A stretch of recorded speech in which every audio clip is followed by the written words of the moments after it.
Miroslave, pasulj, muški kuvar. Kažu da je muški kuvar bolji od ženskog, je li to istina? Ko zna, bitno šta se stavi u njega.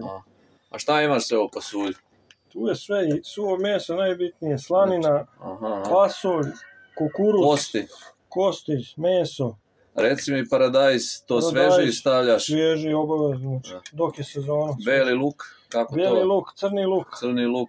Praziluk, ide li praziluk? Praziluk, bez njega ništa. Znači, šargarepa. Šta više povrće, evo viš šta je to. Šta više povrće, viš ko. I reci mi koliko ga ovako krčka, što se kaže? 3 do 4 sata. A znači što duže? Lagano. Da. Kova slanica, viš. Da. Ne bude kuvano fino.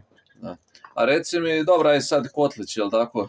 Ma isto. Zavisi, kotlić mora malo veća količina, ovdje je onako za ručak. Isti način je sve. Isti način je sve. Uglavnom, to je to. Kvalitet i prijatno. Hvala lepo.